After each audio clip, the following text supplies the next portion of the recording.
Welcome to Soulful Science Podcast. I'm your host, Heather Portia Louise Plumberg. And I'm your host, Dr. Shanna Moody. We're here to challenge viewpoints, discuss the latest research, navigate hard feelings, and offer practical advice on everything from setting boundaries to hitting your next PR at the gym. Listen along each week as we blend wisdom and wellness on your path to your highest self. We're bringing you the latest trends, science, and studies on wellness, mental health, and fitness, plus sharing the spiritual tools that guide us, heal us, and ground us. Our goal is to blend the best of both worlds, science and spirit, so that you can live with more balance, purpose, knowledge, and support. You're tuned in to Soulful Science, your source of uplifted living where empowered women unite knowledge and intuition.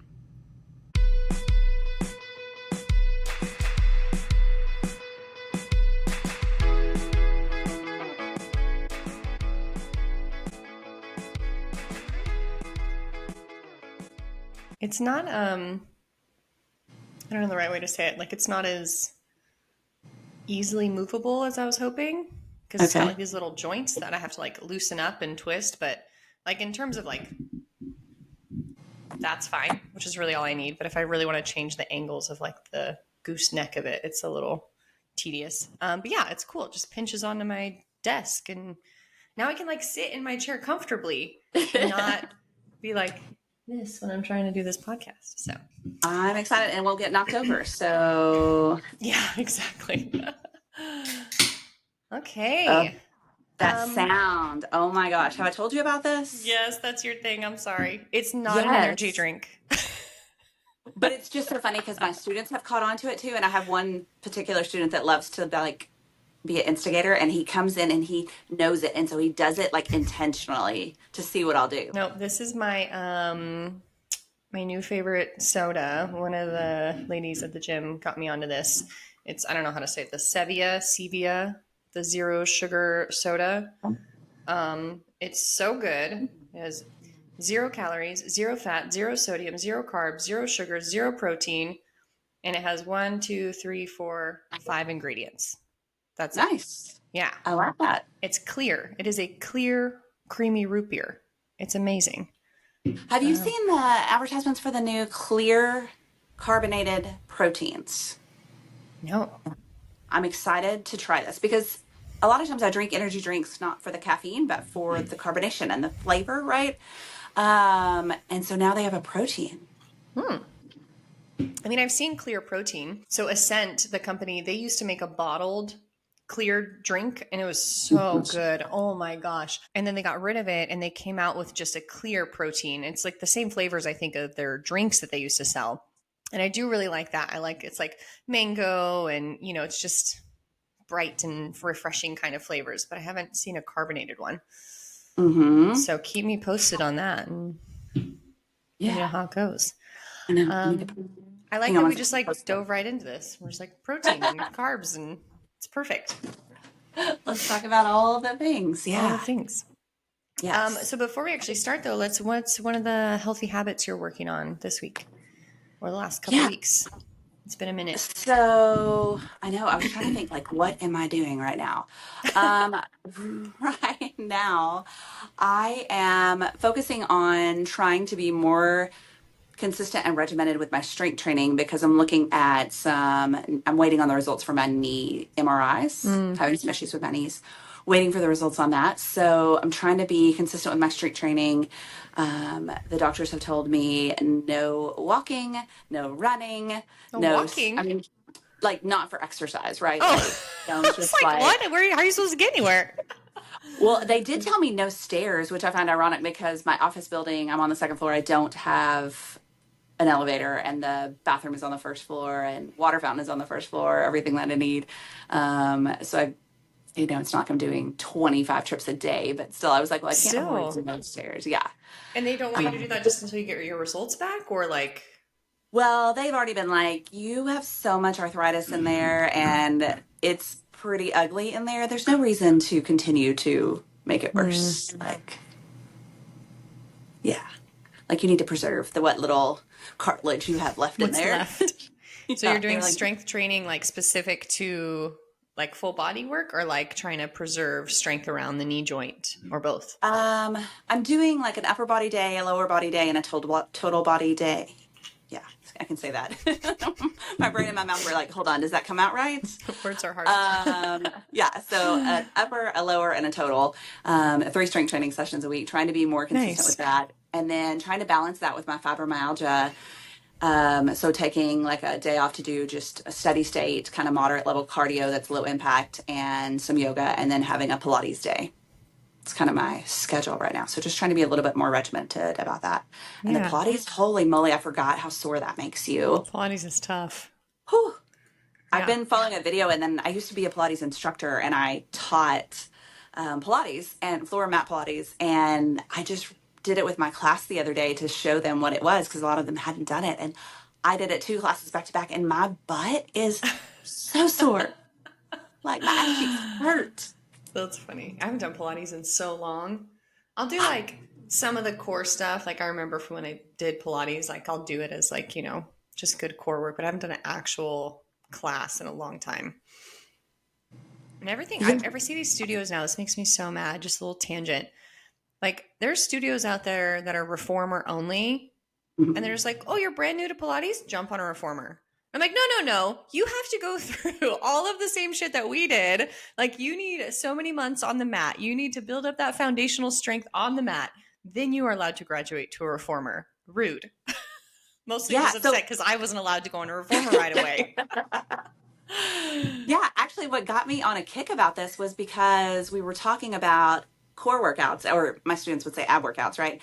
And their core isn't strong enough to do like basic movements. And I was joking about how will get on Instagram and find some like jacked 20-year-old who's super buff and lean and doing the most insane, intense, unnecessary core workout, right? That he probably doesn't actually use for his training. And we'll try to Yeah. mimic it. And I'm like, baby, we're not 20 anymore. And that isn't what you need. And that isn't where you are. And so we were talking about it with the students too.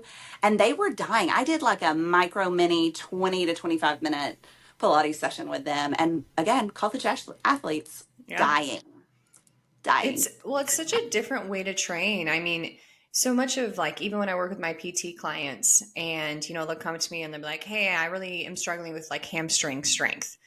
I'm like, all right, well, let's figure out all of the muscles that connect from your foot all the way through your stability, through into the hamstring and into the glute, which means we're doing a lot of like single leg balance work and gripping of the floor and all these teeny tiny movements. And they're like, oh my God, why am I so sore? I've never felt that muscle. I'm like, yeah, like just picking up weights, but not that there's anything wrong with that. I'm a big advocate for strength training, but like you have to get in and work those foundational things too, and like get in those stabilizer muscles. And, it doesn't always have to be these big, sexy movements. Like do the Mhm. little stuff, and that stuff blows people away at how difficult it really is. Hmm. Yeah, that kind of taps into one of my mantras that I repeat that success isn't sexy. Yeah, I like that. Yeah, I mean, if you think about it, what it takes to actually be successful in any area, it's not the glitzy, glamorous, like Instagram worthy stuff. Yep, Yeah. that's a All good right. So one. total sidebar. But I was also thinking about how you and I had both discovered that we were yoga instructors. Mm-hmm. But did you ever teach Pilates? I don't think we ever had that conversation. No, I didn't teach Pilates. I got into Pilates via dance. Like that's a pretty Hmm. standard, you know, quote unquote training. So I did Pilates for a little while, and I had, same thing every time you walk into a studio and if you're a dancer, they're like, "Oh my God, you should be a teacher here." It's like, no. So no, I never taught Pilates. I taught bar, so I did some bar classes, yoga classes, but didn't get into the Pilates teaching. I never did bar. You could tell that I was not built for dance. Like, it was not that was the niche that I did not have anything, nothing, no skills. What's funny, it's Aside from even a lot of athletics, but. similar stuff to Pilates. Like it's just there's a lot of similar concepts in bar. We just take you off the ground and we stand you upright, basically. It's like, Yeah. okay, do all those things you're doing on the floor and stand up. We used to have this thing, in which again, basically Pilates. When I was in ballet, we called it floor bar. So we take the work that we're doing at the ballet bar and you lay on your back and you do all of this foot, stuff in the air and core strength. And it's essentially another style of Pilates. Okay. Yeah. But no, wasn't a That's neat. teacher.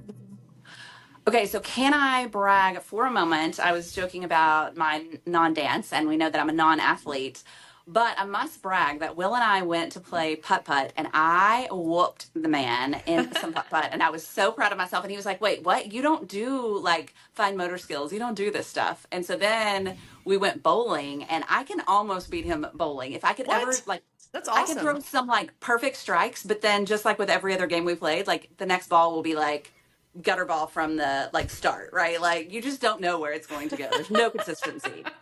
But when I get it right, it is really right. That's awesome. Yeah. That's So so what's going fun. on with you? What health habits are you doing and what's happening in your life?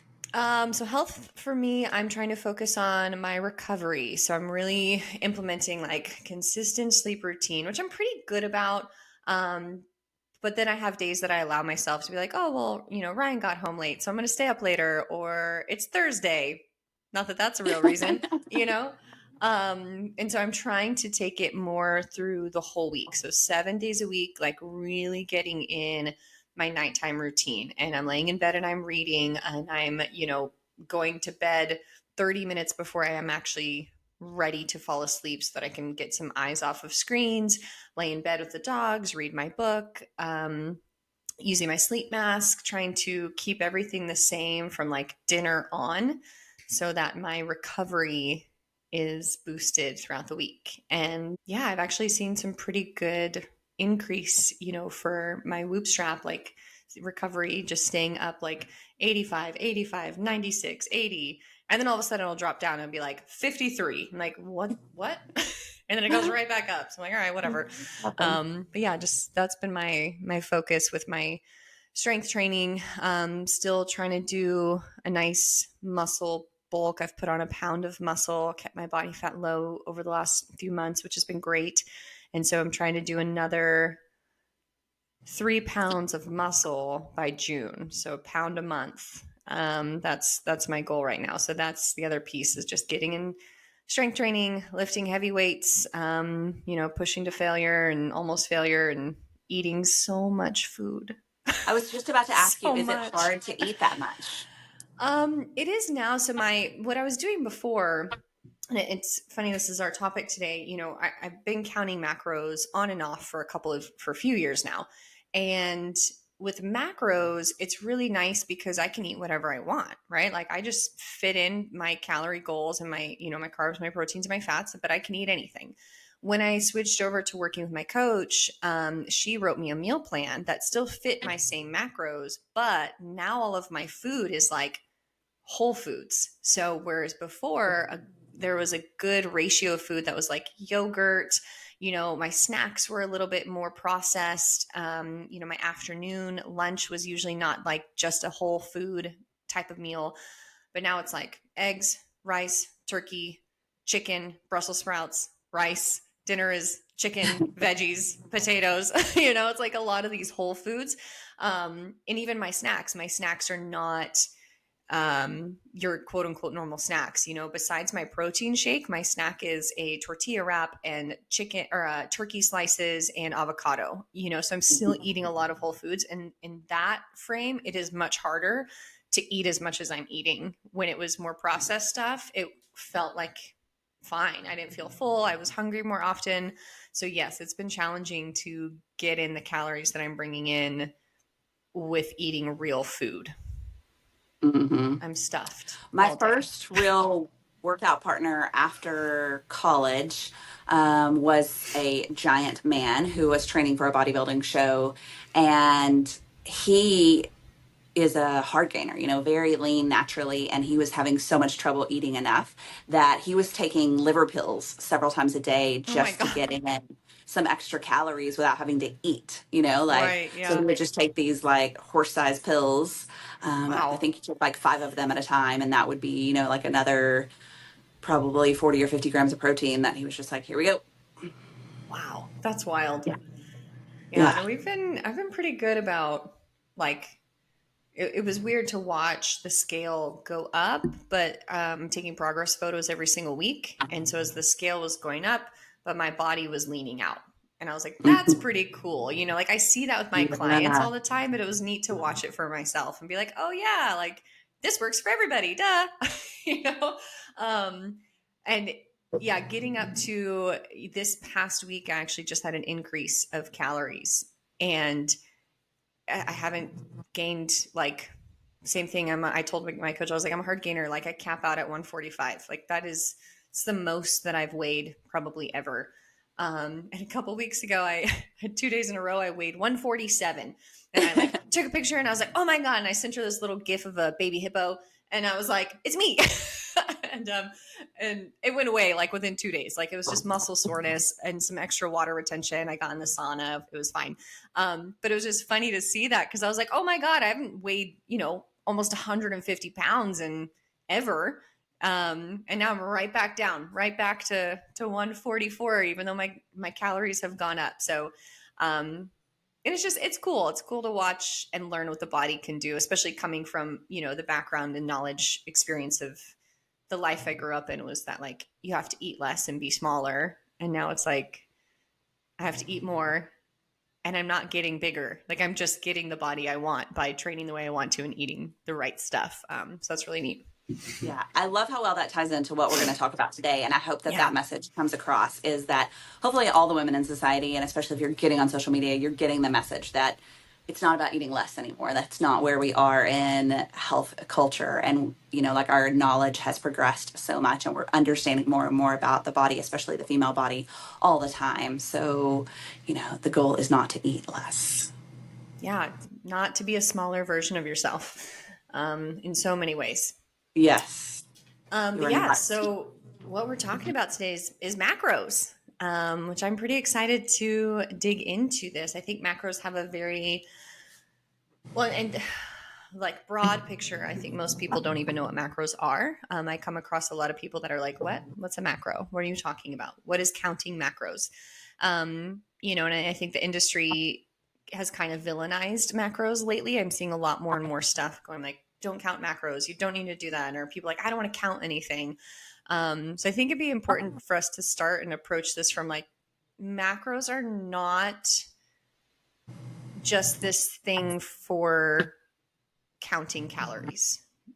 They are macronutrients. They are the building blocks of our food and the things that we need to stay alive. So, in their most basic form, it has absolutely nothing to do with your quote unquote diet meal plan from that perspective. It's just your diet in terms of what you are eating every single day.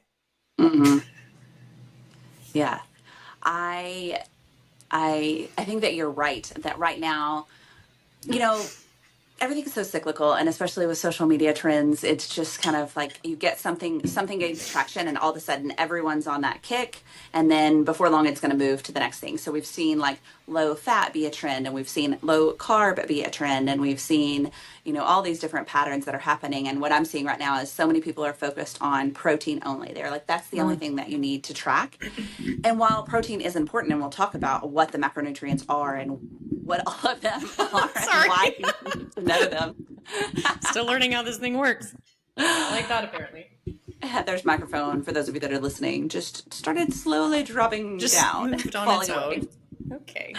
Sorry. But I think that hopefully from this conversation that we're having today, that you realize that there's a reason that there are multiple nutrients, and there's a reason that we're going to talk about the necessity for all of them, and that while one can be, you can sort of prioritize one, you can't just completely ignore all of the others. So Yeah, you're right. absolutely. Nutrients are just a substance. It's used by every organism to survive, to grow, and to reproduce. And so this extends beyond humans to everyone and every organism, right? Not just people. And so I think that's really important to understand is that when we talk about nutrients, we're not just saying food, and we're not just talking about people food, and we're not just talking about people even. So nutrients are rooted in the foundation of everything. Yeah, absolutely. So I think, most people, what we're talking, or not most people, what people don't know, we're talking about macros. Usually what people are referring to are carbs, proteins, fats. Like those are the three major players. And somebody's like, I'm counting my macros, or I watch my macros, or are you hitting your macros? Your macronutrients are those three main: carbs, protein, fats. And we could dig into, kind of like what you were just talking about, the micronutrients, right? Those next layer of things are coming in, vitamins, minerals, all that kind of stuff. So there are different categories of this. And I think what's really important, on top of what you said, is that when people are tracking protein, although I think, yes, that is important. And that's where I start my clients. I'm like, all right, week one, if you want to start, what are you eating protein wise? Show me all your protein. And I think the reason why that's important is because so many people undereat in general, but I especially undereat protein. It's Mhm. amazing the amount of people that I come across that track for 1 week and they're like, oh my God, I eat no protein. I had like 50 grams the whole day. I'm like, ooh, that's rough. So I think that's one of the reasons why people kind of push that. But like you said, it's not the only thing you need to be tracking, or be aware of. I shouldn't say tracking. You should be aware of all of these different layers that you're bringing in, which we could do a whole nother episode on, like testing. And are you, getting your blood work done? And are you checking your hormones? Because those things are going to talk to you and tell you where you're low in some of these macro and micro nutrients. But yeah, protein is important. But the other thing to remember too is that they're not all the same, so kind of what I was just talking about, when I switched from processed foods to unprocessed foods, my body reacted so different. And so that's the other thing why I like to use macros and count, because of the freedom. I like to be like, cool, I need to eat 2,345 calories today. And I need 40% of that to be carbs, 30% to be protein, and 30% to be fat. And I can fit that in my day however I want to. So if I want to start my morning off with a donut, I'm gonna. And then they're all of my fats for the day, and then I've got to be really picky about the rest of the day. But that allows the freedom and I get to do that. But when you switch it over to whole foods, your body's like, oh my gosh, there's so much I can take in here. I don't process it as fast. It doesn't, go through me as fast. I'm not storing all this extra sugar and shit, because I actually can utilize this. And so it gets a little bit more full. You get a little bit more cleaned out, if you know what I mean. And you just have this huge difference in your body's ability to, kind of take on the day. So there is a different type of macro in that sense. They're not all the same. So if you are somebody out there counting macros right now, just be mindful that, just because you're hitting your numbers perfectly and you might be like, but I'm not losing any weight. Well, if all of your numbers are coming from, sugary, dense, processed foods with a lot of fillers in them, that could be one of the reasons. Mm-hmm. So let's go back to the basics, because when I teach it to my class, I really want to give them a visual, right? So if you were at home, I'd make you make like an ancestry tree to look at the nutrients. So we'd have your founding father of your family tree would be nutrients. And then that is broken up into two classifications, the macronutrients and the micronutrients. Mm-hmm. And if you think about the precursors on each of the names, it really tells you and kind of explains your macros, or macro means larger. So this is the one that these are the nutrients that are actually going to provide energy in the form of calories to you. Right. So right now we have two branches, the macros. And then your micros, again, smaller units, are your nutrients that are necessary for life, but do not provide you with nutritional energy through the form of calories. So again, Right. they Yeah, have that's things in important. them that are essential and required for life, but they are not calorically balanced. They do not provide calories. So your macronutrients, like Heather said, are your carbohydrates, your proteins, and your fats. And then your micronutrients are your vitamins, your minerals, and water. So again, if you think about those three, none of them have calories in them, but are necessary for life. And you just gave the exact reason why it's important to not completely ignore macronutrients, because when you're eating a processed form, even if you're trying to do a high protein diet and you're taking in enough protein, if it's all coming from whey protein powder and protein bars, your Yeah. body is going to react to that very differently than if you were eating lean meats, and that category, because your meats are not going to have all of the preservatives in them, all of the fillers in them, all of the other issues that we get, like you mentioned about cleaning you out. Well, when you're eating something that's processed, a lot of people have really bad digestive issues because your body is trying to figure out how to process this not natural Yeah. ingredient and food that is entered their body. It's a foreign object in their body. Yeah. Yeah.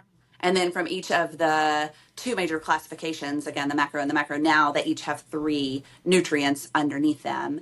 And then I always like to teach my students about the one non-nutrient. Do you know what the non-nutrient is? Non-nutrient, no. That is alcohol. Oh, okay. And Yeah. the reason we call it a non-nutrient is because it is not essential for life. We don't need, Right. there's nothing in alcohol that we need to survive. Man has created it for our own enjoyment, and that's really all it is for. But it does provide calories. And so when we start Yes. talking more about the macros and the macro balance and the caloric contribution from each of the three different macros, you need to take alcohol into consideration. I like to give the example that I know someone who wanted to lose weight but didn't really want a diet. So they simply exchanged their alcohol for their carbs. Yeah. They were like, okay, I'll give up all bread, but I'm going to drink beer. Mm-hmm. And tremendous weight loss journey and success story. But again, Yeah, you have to take into consideration those calories. that's one of the things. So I use an app called MacroStacks, and I love it. And one of the features that it has in addition is an alcohol category. And then what this is really cool, you get to decide when you're counting your macros if you want to apply your alcoholic beverage to your carbs or to your fats. And so you kind of use this like sliding bar, because you're right. It's like, it's not, but that's what it's going to translate to in the body, is going to replace one of those two things. And so you get to kind of decide where you want to put that. But yes, there's a lot of calories in there, y'all. Be careful. So let's go back and talk specifically about why there are three macronutrients and what each one does for the body. So if we look at protein, the purpose of protein is to build and repair tissues, to help with enzymes, and to help with hormones. Carbs, we know, are our main source of energy. That's the biggest thing that they do for us. And then fats, I know I grew up in the era of the low fat diet, and you could buy all these sweet treats that didn't have any fat in them. And it was so exciting. I remember buying Snackwell's cookies like they were Girl Scout cookies or something, like they were going out of style, because they were fat free. So we thought we could eat as many of them as we wanted. Right. And You it can was have so as good much as for you us. want.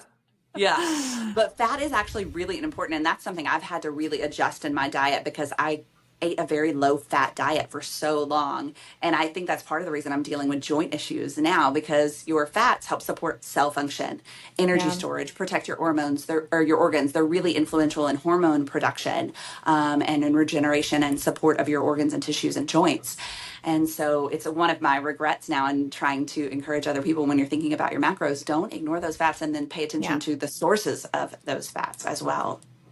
Yeah. The fats is something that's same thing. A lot of my clients, especially my female clients, struggle when we start to, struggle in two ways. One, they're usually shocked by how much fat they're bringing in when they start to track. They go, I didn't realize, because they think they're making, in no fault of their own, but they think they're making these better choices. And like you said, it depends on the type of fat, right? Like a plated whole food source of fat is going to be much better than, I just ate a bunch of cheese. Like, okay, maybe we can find something else. And then there's fat kind of like snuck into all of our food. So even though you pick, like today, I went to the grocery store. I've just started eating the Quest protein chips. And I was like, I can't find them. And I saw this other brand that the store was like pushing, like had it on the end caps and whatever. And they market themselves as a protein chip. And I was like, okay, let me just see if the macros are complementary. This brand had 13 grams of fat.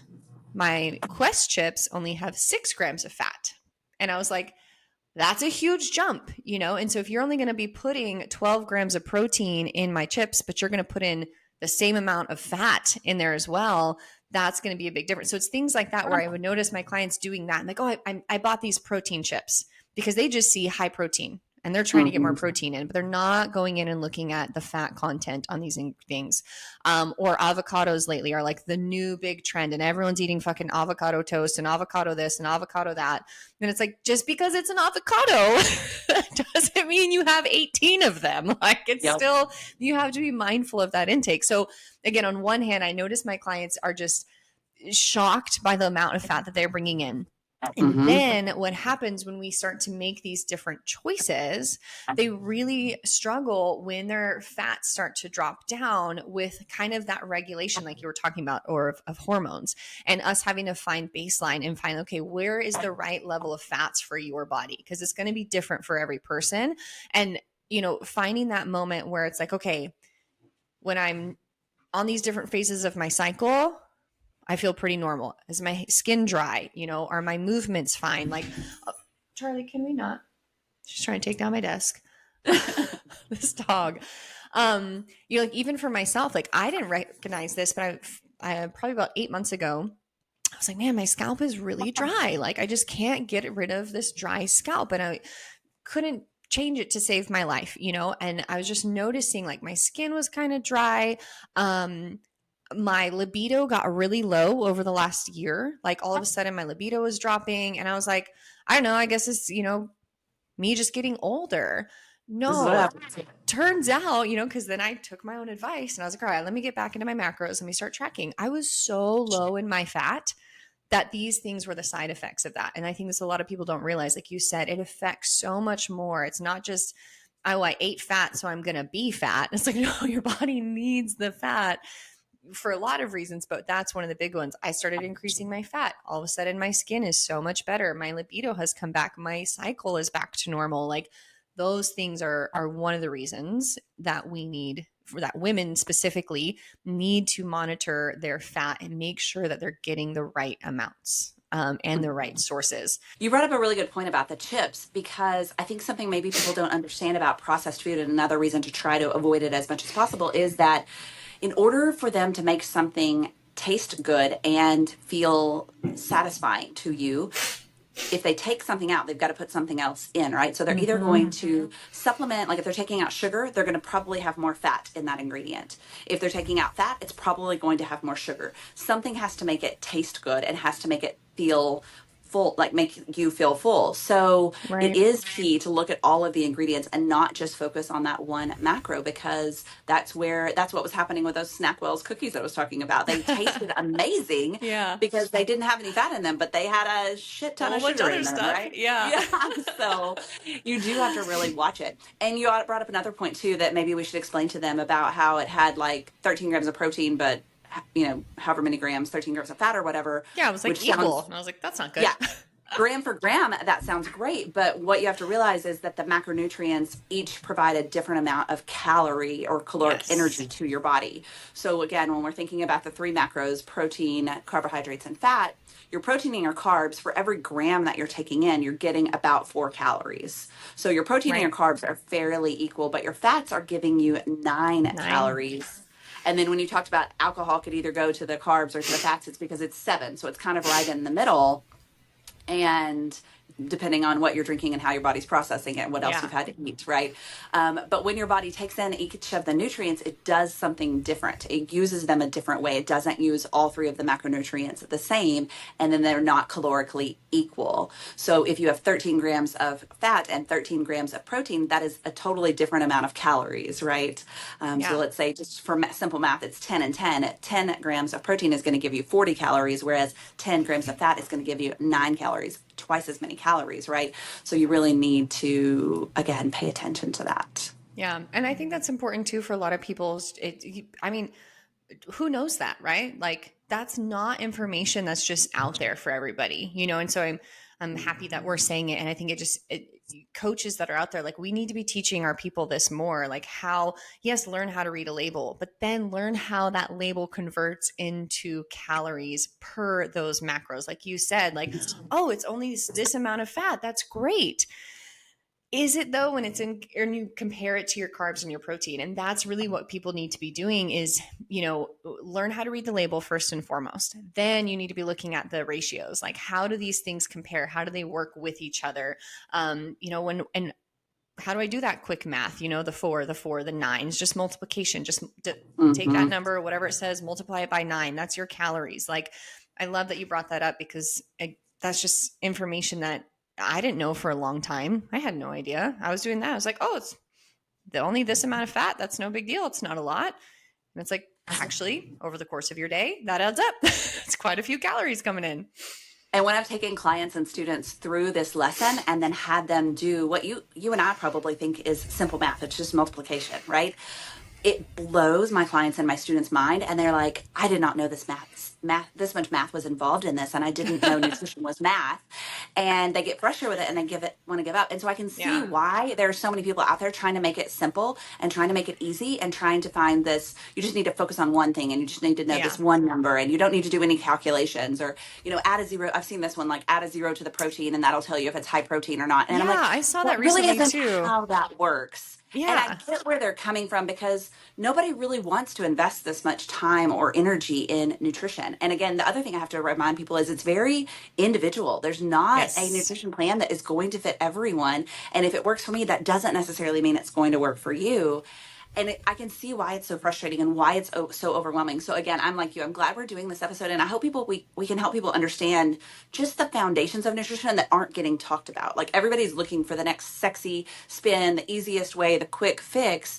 And I Yep. think sometimes we just need to go back to the basics and the beginnings. Yeah. I love that. And it's the same with, looking at your plate, and I do this with a lot of my clients that I actually, the majority of my clients don't want to track. That's like the first thing that they tell me. They're like, Heather, I don't want to track my calories. I don't want to use a food scale. I don't want to step on the scale. I don't.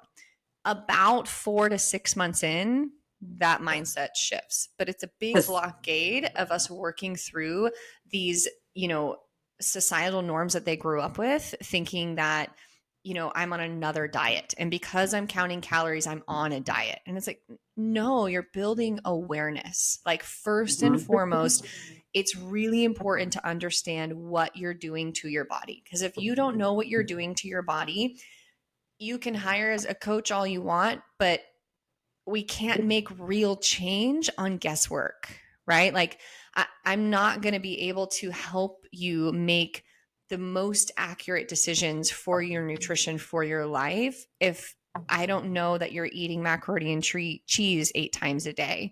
Like, I kind of want to know that. So, but I bring all that up because it's like, sometimes it's just a matter of, hey, this is a carb, this is a protein, this is a fat.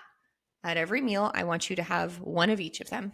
I don't care what it looks like. I don't care how much of any of them you have. It's just, yeah, can you eat a little bit of all three of those at every yes, meal?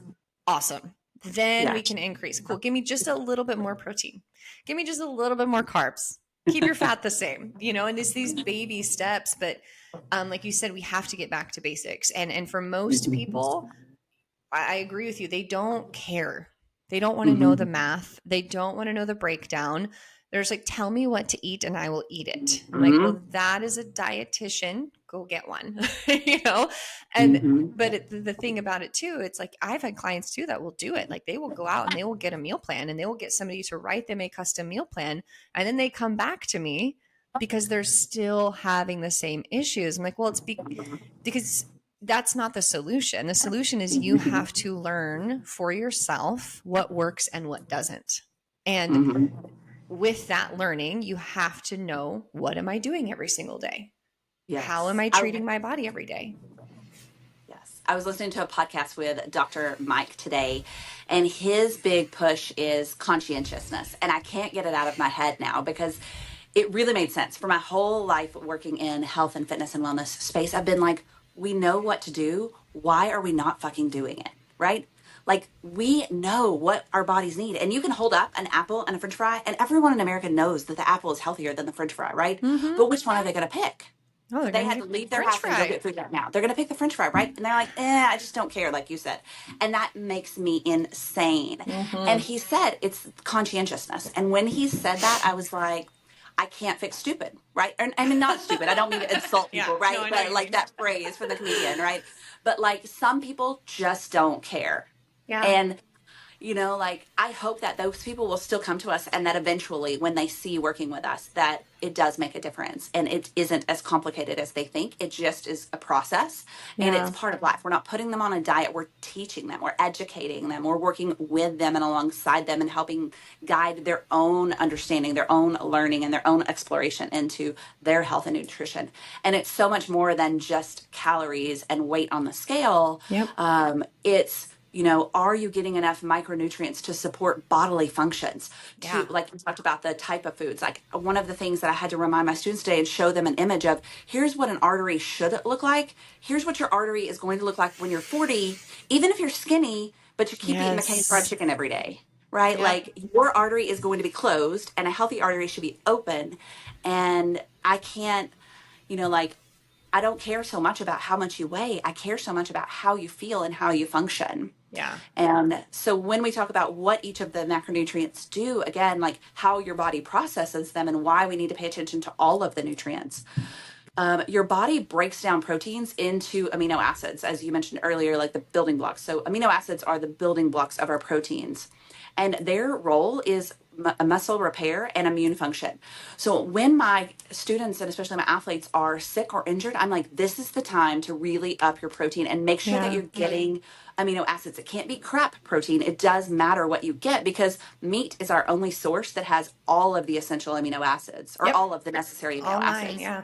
Yeah, so there's two categories of amino acids. There's the essential and the non-essential. So essential are the ones your body makes, and the non-essential are the ones that you have to consume through a diet. And if you're eating a vegan or low protein diet, you're not getting all of the amino acids. Right. So your protein source does matter. Whey protein has all of them. Beef protein has all of them. But if you're a vegetarian, you've got to eat foods in specific combinations, like beans and rice together will give you all the Yes. amino acids. Yep. Whole grain bread and peanut butter will give you all the amino acids. But again, if you don't know that, I had a father-in-law who was a vegan and died of cardiac arrest because he didn't eat meat, but he didn't eat healthy, right? Like, Yeah. so your body needs each of the macros for a specific purpose. Carbohydrates, they again kind of have two categories: your simple carbs and your complex carbs. And I will get on my high horse about these all day, because you can have both, right? Like, I Yeah. love to talk about the thing that went around TikTok about the Rice Krispie treat as the best pre-workout snack. Oh, And I'm guilty of that. I freaking love my Rice Krispie treats, and I love them before workout.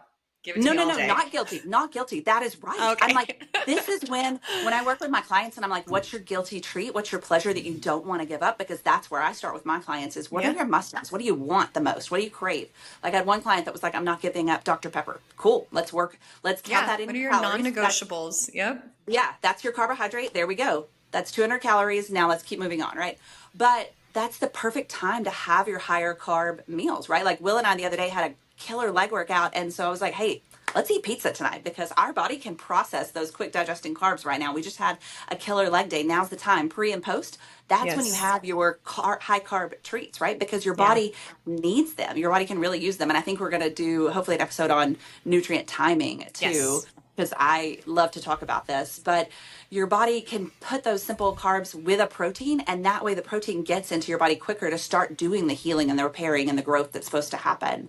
And then your complex carbs have your energy source that you can be stored in for a long time. You have glycogen that's in the muscles and glycogen that's in your liver, but then you have glycogen in your blood, and then you store glycogen for exercise. And then we can release energy as we need it. And as females, we respond a little differently to carbs than Yeah. males do, Yep. especially as we age. Like, we probably got away with eating a higher carb diet at a younger age, but as we age and get older, we need to dial down the carbs because we can't digest them and process them as well and use them for energy.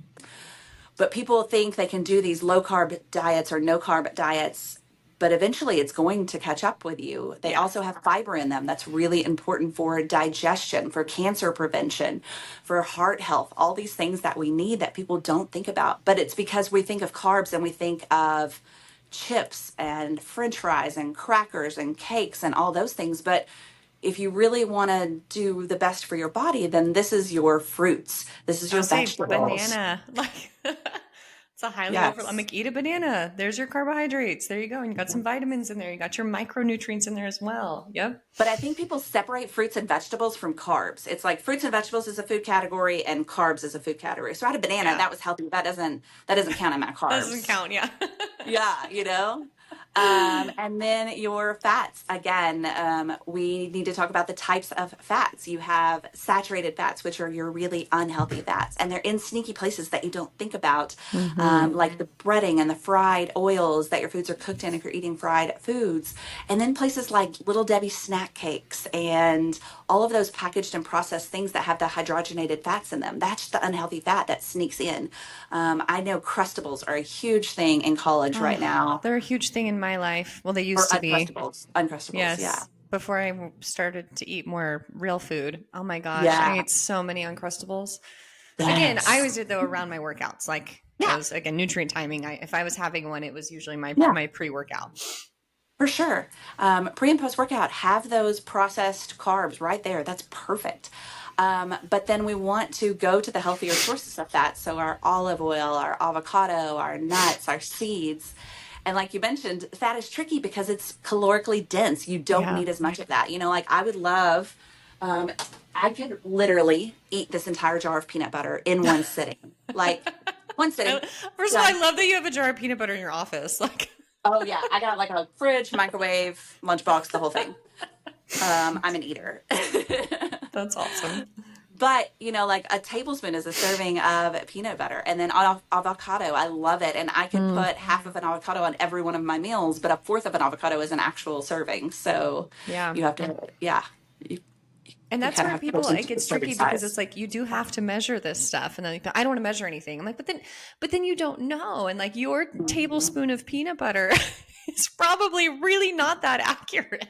Like, I know it's kind of the running joke with nutrition coaches. Everyone's like, "Oh, your tablespoon of peanut butter," and it's like, but it really isn't. Like my tablespoon of peanut butter versus an actual one, two Mhm. very different things. Like they are Oh, yeah. not the same.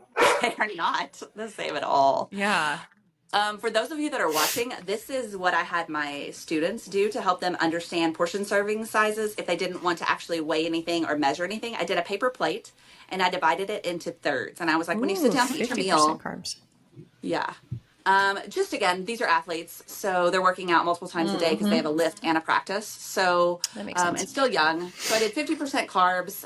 So I did a third of the plate is carbohydrates, a third of the plate is protein, a third of the plate is vegetables because they are eating zero right now. So I'm like, just shoot for something, put something there.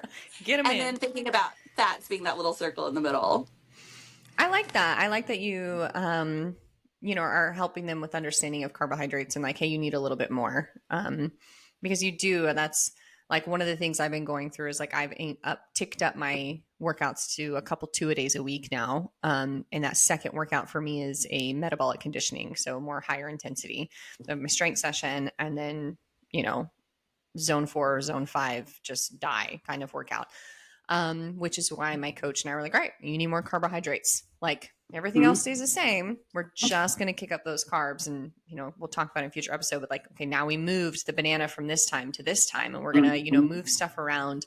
Um, yeah, I think that's really important for people is the plate, have plated meals, put your food on something. Like if you can, one of my clients just last week, I gave them the challenge of write a meal plan, like write recipes for your dinners this week. Like, what do you want to cook for dinner? But 90% of your ingredients need to come from the outside of the grocery aisle. Like, we talk about Mhm. that all the time. We always hear that, like, shop on the outsides of the grocery aisle. But the reason being is because I want them to be able to plate their food. And if I'm shopping up and down the center, it's really easy to buy something that's in a baggie that I just open up and throw in the microwave. Like, well, those aren't Mhm. plated items for me. Like, I couldn't take that and put that on that plate that you created, right? It would all Yep. just be sitting in the middle. Yep. And I want to be able to separate those things out and keep them separate. Yeah. Um, I will say I fall in that category as a coach, for not all my clients. Now, there's different ways of looking at this, but for most people, most of the time, I also don't worry about tracking, or counting the calories from their veggies most of the time for the same Mhm. reason that I have so many people that don't even get vegetables in. Like if they do, it's maybe at dinner time.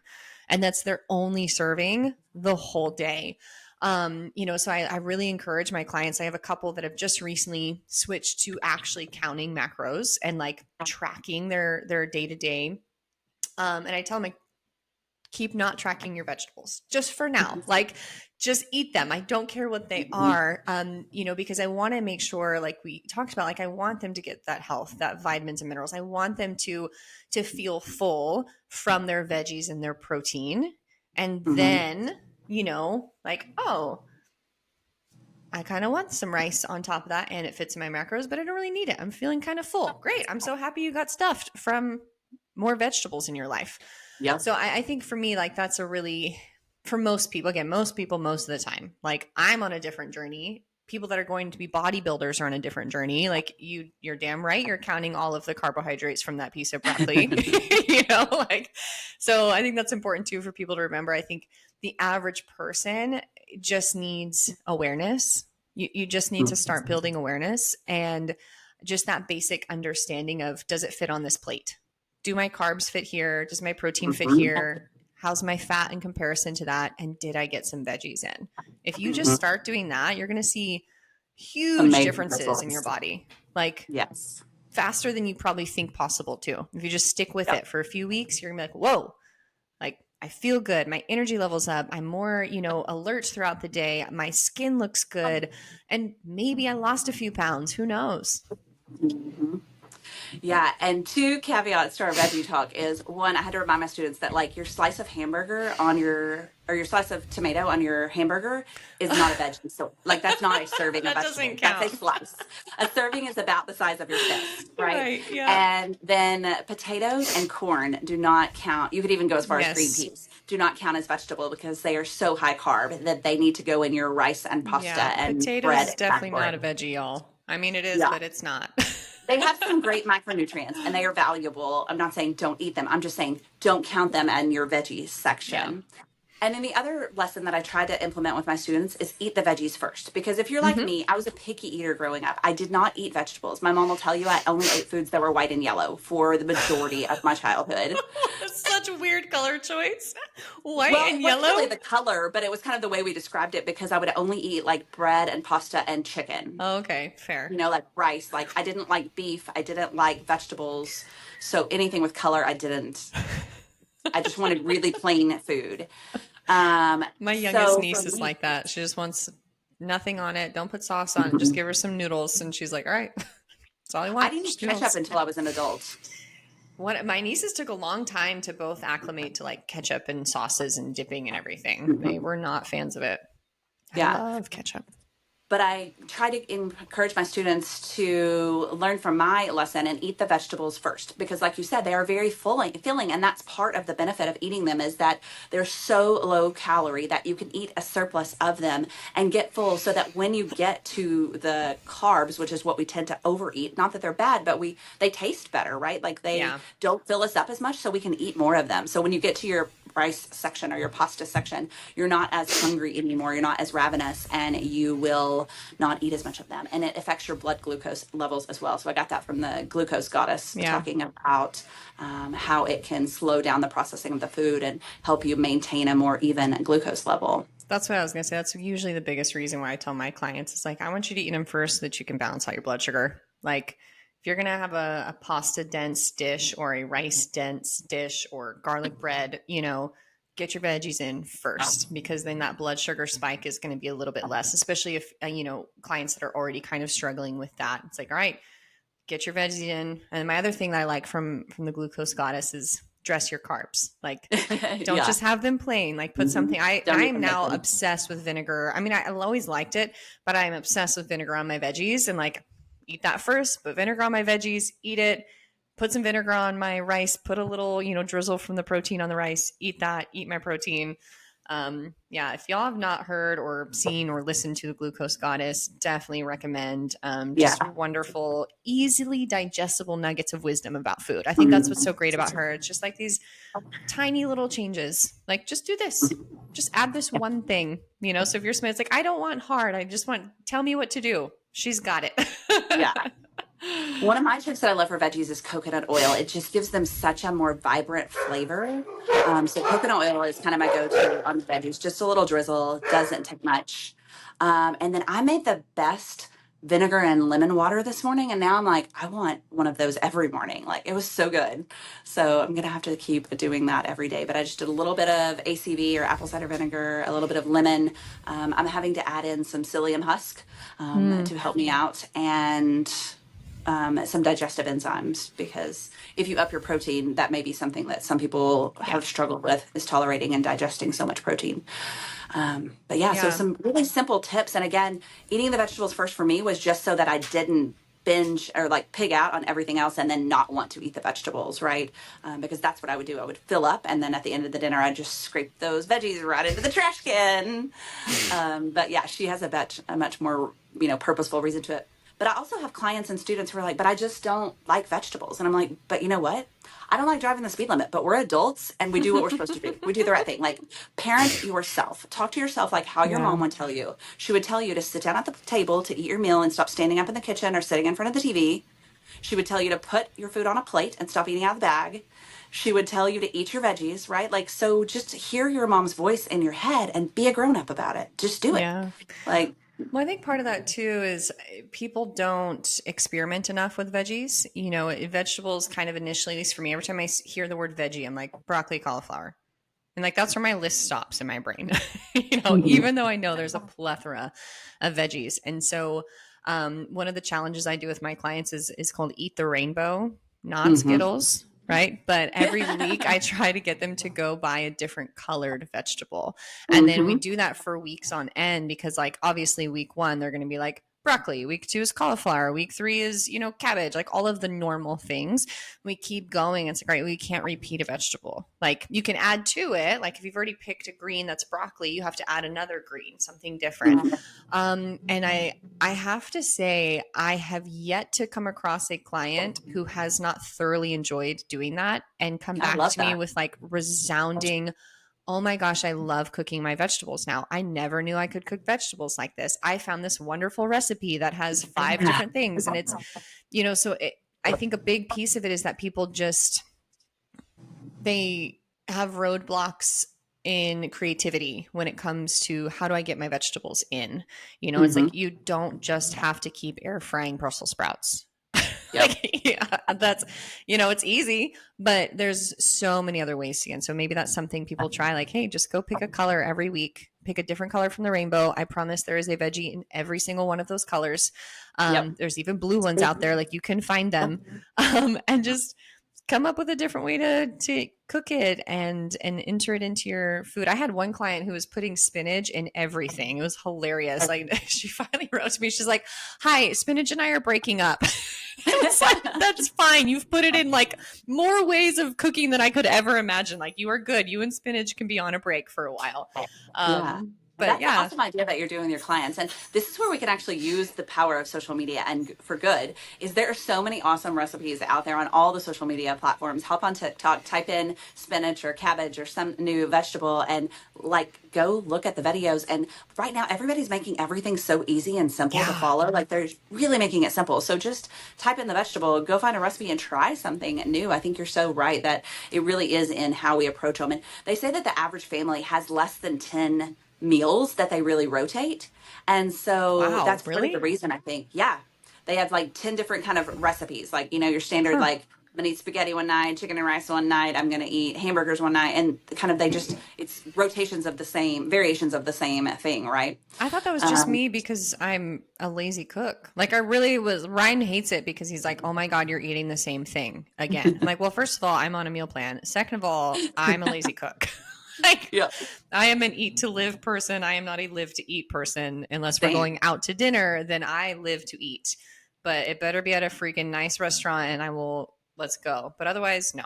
Just feed Oh, me so I'm not crabby. I hate going out to eat. I hate it. Oh, what? Um, Really? yes, we went to this bougie restaurant for my stepdaughter's birthday, and she was so excited to go. And Cinder's girl that he was dating was really excited to go, and Will's other daughter was really excited to go, and they're all foodies, right? And I am just like, we just spent $500 Oh my to god. eat. Like Will got we all got fish tacos, and they were literally, each taco was this big, like the tiniest tortilla you can imagine. It was a delicious homemade tortilla, but it was this big. And he got a fish taco, so it had a strip of tuna that looked like a dog treat because they don't cook tuna right. Right. It's raw in the middle, so it looked like a bacon simulated dog treat is what it looked like, just stripped across the tortilla. That's all we got, two tacos Oh for my like God. $25 or $30 or whatever it was. Two tacos, Jeez. no sides, no nothing, two tacos. Wait, so is that I why you just don't like to wanted go out to. to eat? No, but I'm No. also just like, I'm like you. I eat to live. I'm a simple eater. I have really Yeah. plain taste buds. I can eat the same foods over and over again. So probably twice a week, Will and I have some variation of a rice bowl. We will take rice and meat It's and the some form of easiest thing ever. vegetable I love that. and throw it together, and it makes me so happy. We put olive oil, or we put bone broth in the rice to up the Yep. nutritional content of a I little do that bit too. instead of cooking it in water. We'll add some, olive oil to the vegetables, and we'll do just a little bit of sea salt on the meat to get in some extra sodium. And like, I'm just so content with that I could eat very simply like that every So day. honestly, one of the biggest things I feel like I helps people transition, if you are somebody that likes to eat out a lot, and you're gonna really struggle with getting good resources for hitting balanced macros, right? So the balance of the 40 30 30 or 50, 30 20, whatever that is for you. But I would say start to go to Chipotle, right? Make that your new eating out place, and then start to make that at home. Yep. Like make the transition one step at a time. So it's like, no, I'm too busy. I need to eat out. Great. Go eat out. Go to Yes. Chipotle. Like go and build a bowl that is rice, veggies, protein. Don't get 10 pounds of sour cream and guacamole, right? Like get Yeah. a little bit, get it on the side. Um, and then think about like, okay, it's rice, steak, and some sauteed peppers. You can make that at home in one day. Like, get your crock pot out or your Instapot, throw all of it in there. It's done in 20 minutes. And now you have the Yes. same bowl that you want to eat out, and the cool thing about that is I love Chipotle, but my bowls at home are way better because I get to Same. add whatever I want to them. And it's a fresher, it's as fresh as Chipotle can be for being a fast food place. Like it's so much fresher at home. I get to put the seasoning I want. I can add, I want chicken and I want steak, or I want to add in these different vegetables or these different types of onions that I like, or this different sauce or different salsa. Yeah. So that's an easy transition. I feel like if And you uh, eat out and a when you make it lot. at home, it's a fraction of the cost. Yep. Yep. Bulk You can actually prep. go to Chipotle and buy just the meat, so that you're not paying, because you're going to pay Oh yeah, 12 to that's smart. $15 for a bowl. So rice is literally like the cheapest food that you can make, like Yep. literally for calorie, cheapest food that you can eat.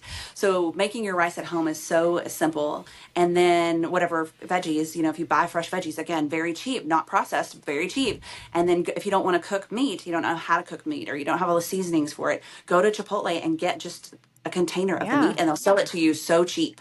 That's So smart. cheap. I didn't even think about that. I'm gonna start doing that. Mhm. Go Yeah. get my Or even chicken from like today at Chipotle. Chick-fil-A, my mom took me to eat at Chick-fil-A. That's what she wanted. You can buy just the grilled, I call them nuggies, like grilled nuggies. Oh, little chicken And they come in nugs. just a little container, and then you can take them home and put them on a salad, or, in Yeah. whatever you want.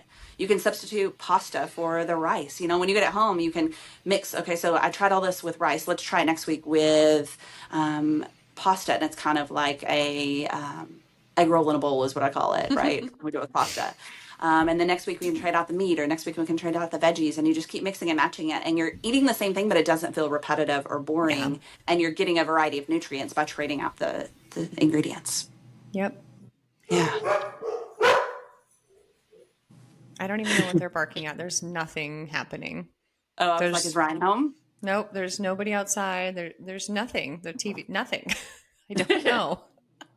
So let's go back and talk about what you mentioned, and kind of what we were talking about with clients. What are your non-negotiables? And I think that Mm-hmm. sometimes the struggle with nutrition, like to go back to what we mentioned earlier, was that people get this diet mindset, this Yep. restriction mindset. They feel like they're eating less and that they can't have things. So let's flip the script. And I think that you and I must take the same approach with clients: is what is your non-negotiable? And we're starting with that. Keep what you want in your Yeah. diet. If it's ice cream or cookies or soda or beer, keep it in your diet, start there, and then let's make some tweaks in other areas where you don't care as much and where it doesn't really matter. You know, when you go to the Mexican food restaurant, would you rather have the chips or would you rather have the tortillas? Just choose one, right? Like Yeah. instead of having both, choose one. You know, just make some simple substitutions and some simple swaps where it doesn't, and try to eat.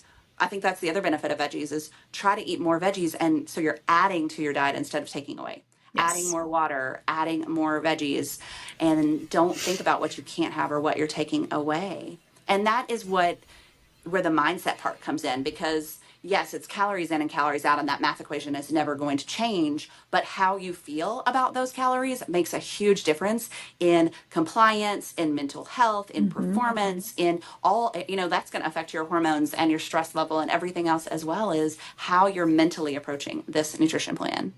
Yeah. Yeah. I think that's, again, like why I said most of my clients start out going, I don't want to track for multiple reasons. And the biggest one, the most common reason I've had with clients is they worked with a coach in the past that basically forced them, like, no, you have to do this. You have to get on a scale. You have to weigh your food. Um, and it was immediately they were on a quote unquote cut. So they find a nutrition coach who goes, all right, you want to lose weight? Bam, we're losing weight. I need you to be at this many calories. Start tomorrow. That doesn't work, right? We know that what's going to happen at the end of that is that client's going to lose all of those weight, all that weight. And they're like, cool, I got my goal. And the nutrition coach goes, awesome, high five, good job, see you later. What's next? You know, in terms of like, do you want to bulk? Do you want to lean? Do you want to bulk? Do you want to lean? Because that's all that they know. And then the client gains 20 pounds. And Mhm. so that's a story that I've heard countless times. And that is one of the reasons why I start with habits. Like, okay, you don't want to count? Cool. Talk to me about your day. And that's where I learn, like you said, what are the non negotiables from them? Like when they're going for a trip, that's usually when I use that word. I'm like, okay, what are your non negotiables on the trip? What drinks are you going to have? Like, what are the things like, Heather, I am not giving up pasta every day when I'm in Italy. Great. Have at it. Enjoy. You know, so, but usually what I find when I'm just talking with them from the get go of what does your day to day look like? I kind of can learn and glean and start to ask questions and get them to give me that answer of, oh, their Starbucks coffee drink. That's their I every morning I do this, I do this, I do this. And me and my girlfriend go to Starbucks or whatever coffee shop. And oh, cool. What do you drink from there? You know, and I think it's important as a coach. Like I never approach it like, okay, and what are you drinking? And what's in it? And da da da. It's a very, oh, that's great. My go-to drink is this. What do you drink from Starbucks? They have no Mhm. idea, but what I'm doing is I'm just taking mental note of the things that are important to them. That coffee trip is the highlight of that client's day.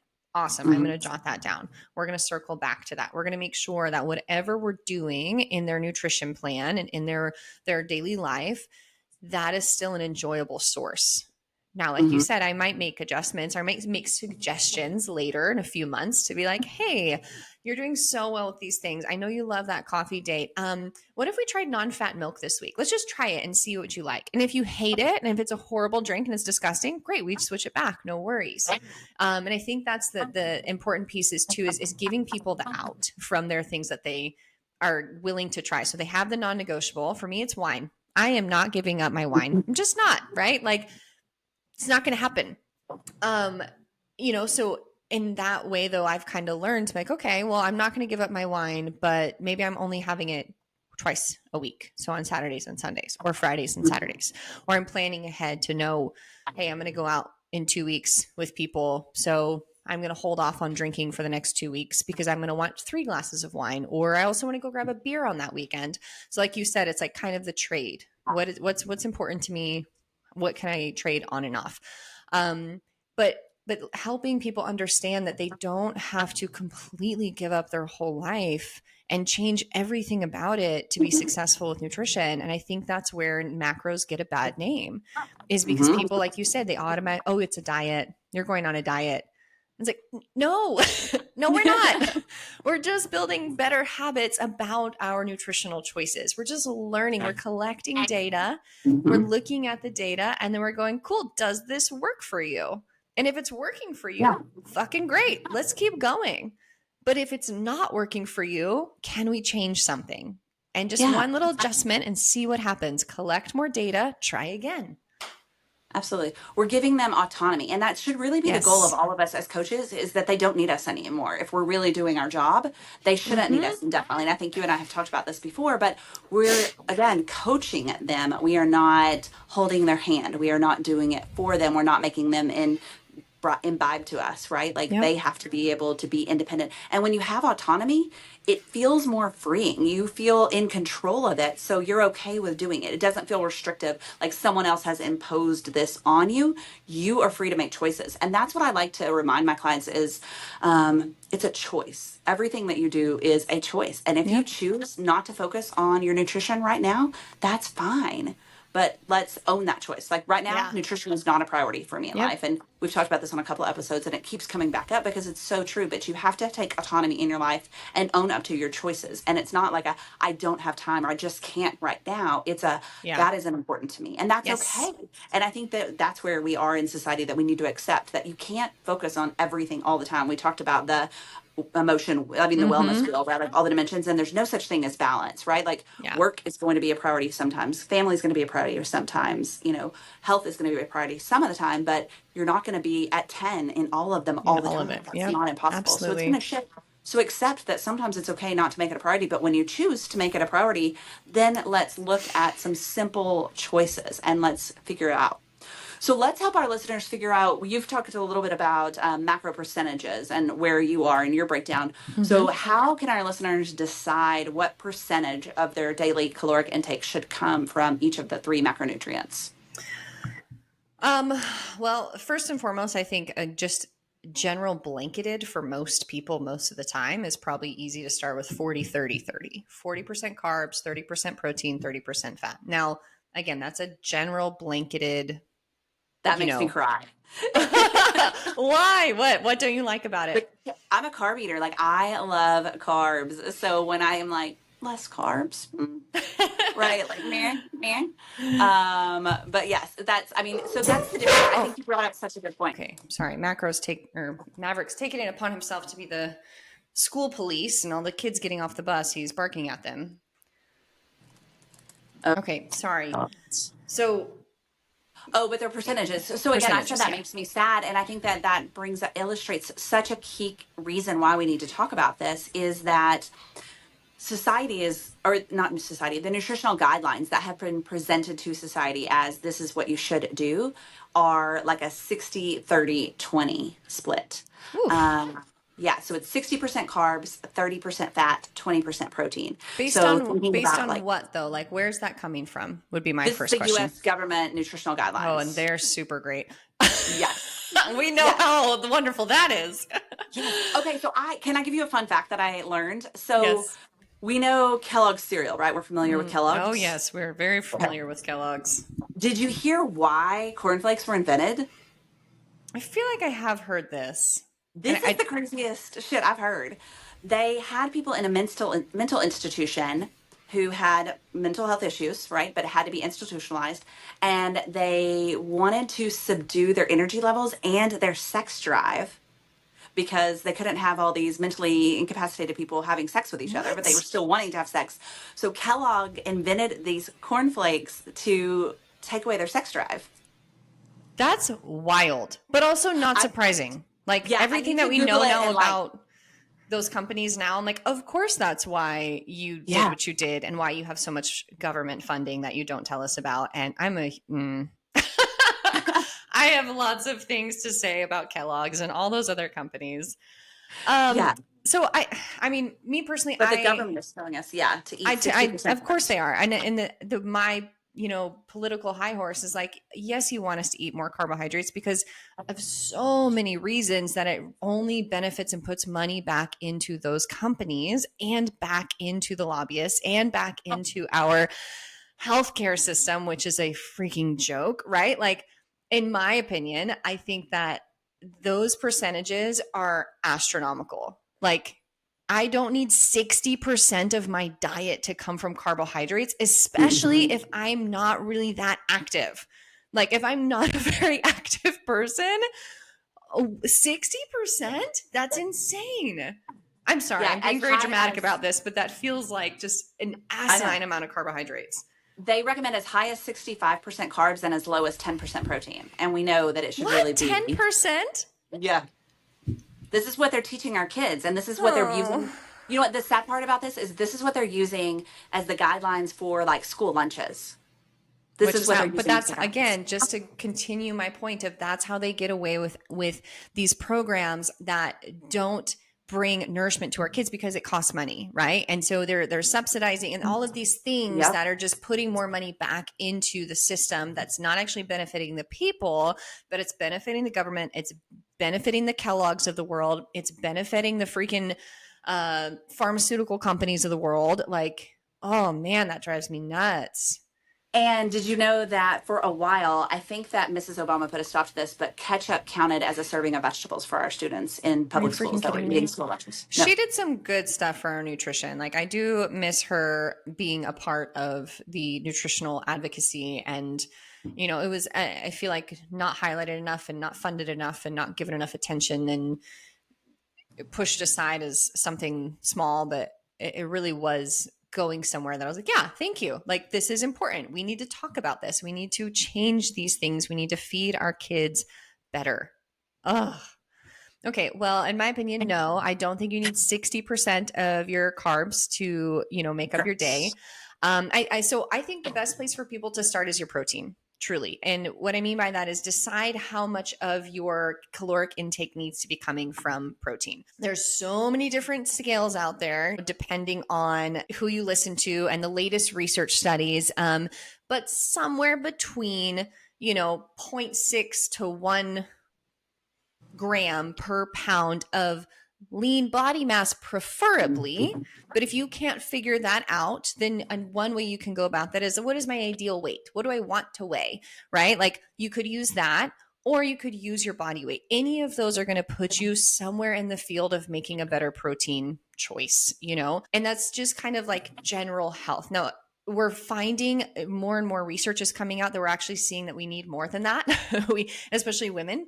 And this kind of goes back to when we talked about creatine and supplementing and this fear that women have of, oh, I can't eat protein because I'm going to get really big and bulky. And it's like, Mm-hmm. no, you're not. Like, that's not what protein does. I mean, it does, but that's not all protein does. And you're And not you full of also, testosterone, so you're fine. exactly. And you also have to train a certain way to get those muscles. They don't just like pop up on your body by eating more protein. Otherwise, I'd be freaking jacked. Okay. Like, That's what I tell people all the time. Literally the exact same thing. I'm like, listen, if we could do simple things and be jacked, I'm in line. I'd Put be me in, coach. huge. Put me in. I'd be walking around like this every day. Yep. Yes. I'm like, do you see my lats today? Did you see them? If it was that easy, yes. Yeah. If I So was that's willing not how to stick a protein needle in, works. yeah. If I was willing to stick a needle in me, yeah.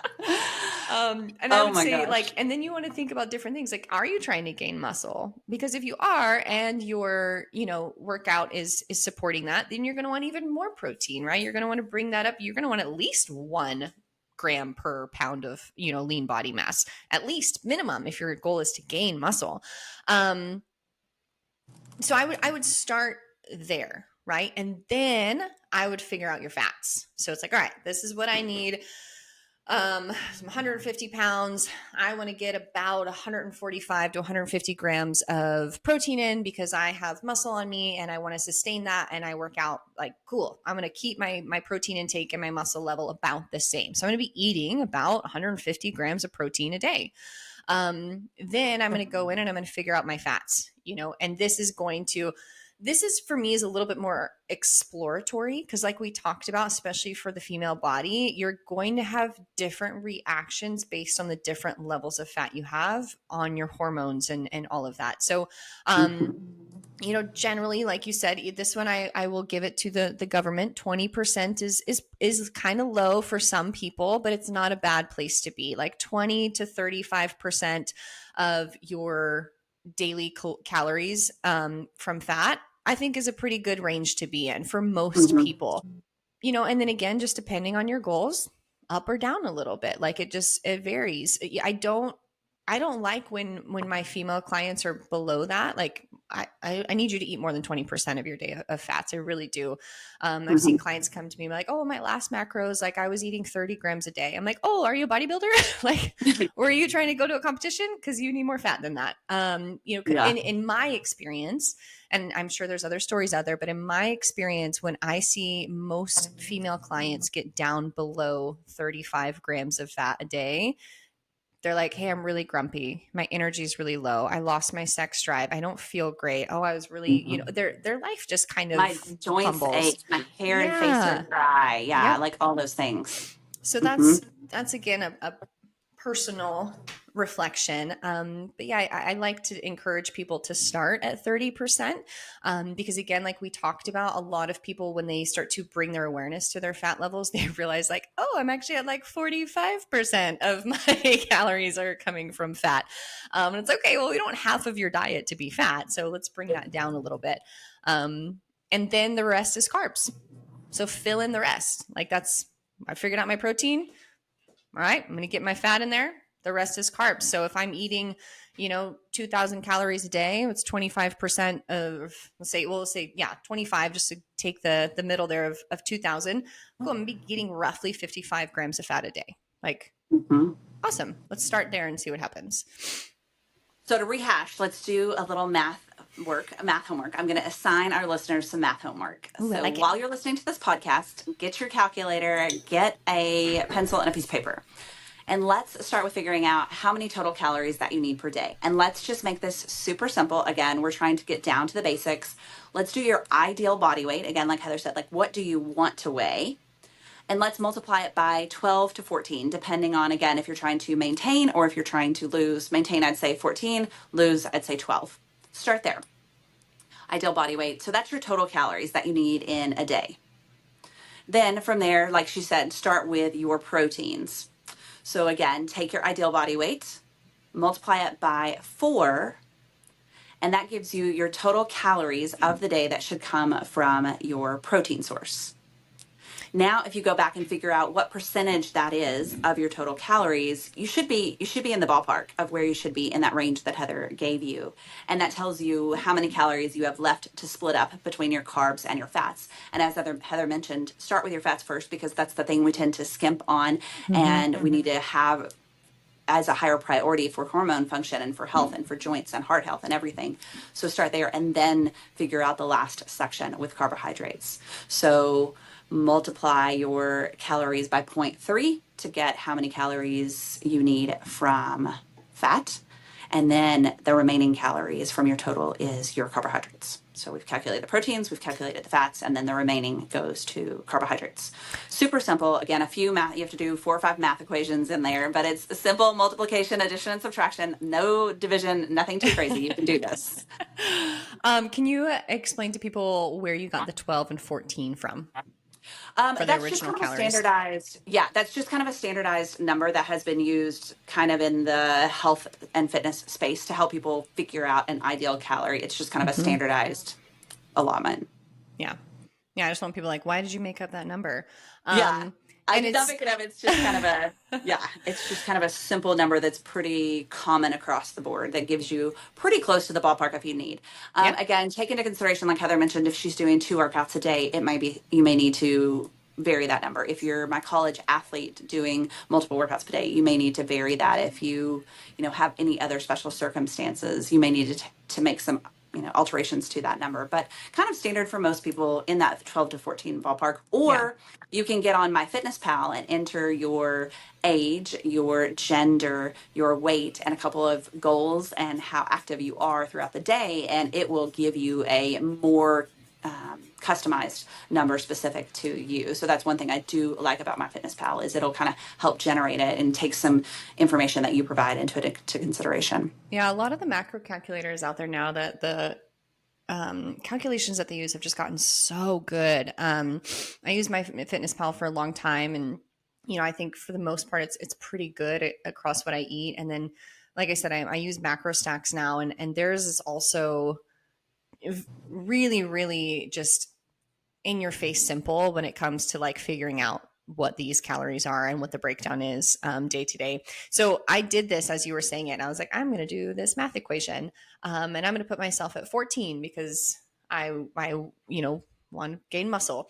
So just for like the purpose of kind of comparison, like you said, you want to take into consideration what are your goals, what are you doing, how are you training, etc. So my ideal weight that I want to stay at and be at, and I think is good for my body, is 145. Right, that's what I weigh right now. I like this weight, feels good. And I was like, but I want to put on some muscle, right? So I'm put myself at 14. It put me at 2,030 calories. So most people are like, oh my God, 2,000 calories? I'm like, yes, that's a lot of food. If I was not as active as I am, this would probably be a pretty great number. Be like, yeah, like if I had a desk job and I hit one session a day at the gym, 3 to 5 days a week, I can see where this would be as a really good place to start. So, again, most people, most of the time, awesome place for calories. Again, if you are somebody like, let's say you're a CrossFitter, you're going to want more food than this, So in comparison, just to give a couple different scenarios here, I'm currently eating 2,736 calories a day. Mm-hmm. And I'm still maintaining my body fat, still maintaining my weight, still maintaining, my goals of putting on muscle. And which circles back to why it's so important to know the difference between what am I bringing in just my calories, and how are those calories broken down into my macronutrients? Because if I just ate 2,700 and something calories of random trash food, I would have a very different outcome with my training, right? It doesn't matter that I've gone in and lifted a bunch of weights and done all the things. My body's going to look and feel different.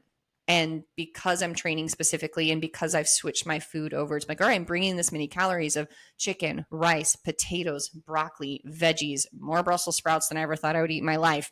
It makes a difference. So I say all that to say, like, that's why we wanted to do this episode, is because we want you to understand that what you're bringing in matters, that the source of the calories matters. And it's really important to go over all of those things.